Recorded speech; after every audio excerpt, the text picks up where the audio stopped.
যেখানে যেখানে নদী ভাঙন আছে সেই ভাঙন কবলিত এলাকার দুস্থ অসহায় মানুষের পাশে সবসময় বঙ্গবন্ধু কন্যা শেখ হাসিনার সরকার তাদের পাশে দাঁড়ায় এবং তাদের পুনর্বাসনের ব্যবস্থা করা সেগুলোর জন্য কাজ করে। নিয়মিতভাবে এটি চলছে।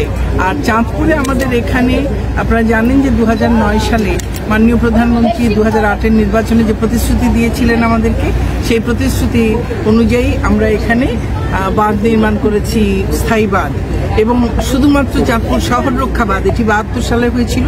তারপর থেকে প্রতি বছরই নিয়মিতভাবে এটা সংস্কার কাজ হয়। এটির কাজ শুধু বাকি ছিল।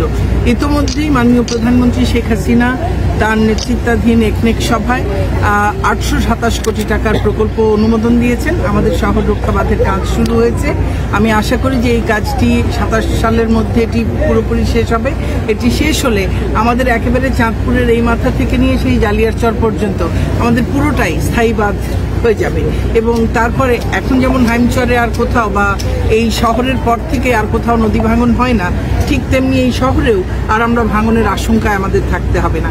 এখন আমাদের অমাবস্যা পূর্ণিমায়, আমাদের যে কোনো সময় ঝড় বৃষ্টিতে আমাদের কিন্তু আশঙ্কার মধ্যে আমাদের দিনরাত কাটে যে কখন কোথা দিয়ে ভাঙন হয়। কারণ এই শহর রক্ষা বাঁধটা খুবই একটা জরাজীর্ণ অবস্থায় পড়ে গেছিল। সেই জন্যেই মাননীয় প্রধানমন্ত্রী এই নতুন প্রকল্প দিয়েছেন এবং এই 827 কোটি টাকার এই প্রকল্পের মাধ্যমে এখানে স্থায়ী বাঁধ হয়ে যাবে।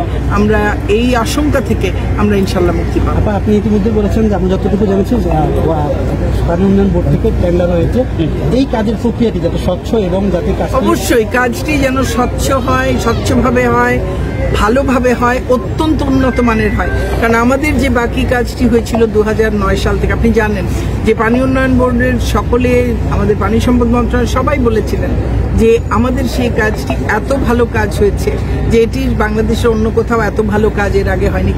কারণ কি? কারণ আমরা একেবারে স্থানীয় পর্যায়ে সমস্ত মানুষকে সম্পৃক্ত করে আমরা এর যেন ভালোভাবে দেখাশোনা করা হয় সেটির ব্যবস্থা করেছিলাম। আপনারা যারা সাংবাদিকরা আছেন তারা সবসময় এর বিভিন্ন কাজ আপনারা দেখেছেন, দেখে কোথাও যদি বিন্দুমাত্র একটা ব্যত্যয় ঘটে আপনারা সেটা তুলে ধরেছেন। এই কাজের ক্ষেত্রেও আমি আপনাদের কাছে একই অনুরোধ করব, এলাকাবাসীর কাছেও আমার একই অনুরোধ, কোথাও যদি কাজের মানে কোনো জায়গায় মনে করেন ব্যত্যয় ঘটছে, সঙ্গে সঙ্গে সেটি আমাদেরকে জানাবেন। আপনারা এসে আবার কাজ বন্ধ করে দেবেন না, কাজে কোনো বাগড়া দেবেন না কেউ, দয়া করে আপনারা আমাদেরকে জানাবেন। আমরা সঙ্গে সঙ্গে আমরা ব্যবস্থা নেব যেন কাজটি সর্বোচ্চ মানের হয়, যেন ভালোভাবে হয়, সঠিক সময়ের মধ্যে হয়। আমরা এটি ব্যবস্থা করব।